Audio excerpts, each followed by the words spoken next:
শুয়ে পড়ছো কেন? এগুলো নিচে শুচ্ছিস কেন? ওঠ, উঠে পড়ো। ই রাম, উঠে পড়, নিচে শুচ্ছিস কেন?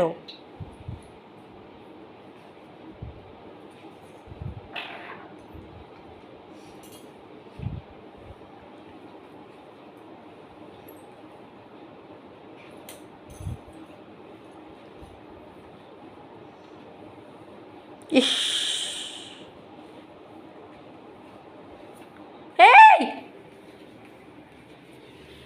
এখানে মাথাতে লাগবে। আয় উঠে বস, উঠে বসগুলো ওরম করতে নেই মা। তুমি তো আমার ছোটো মা, আমার গুড়কি।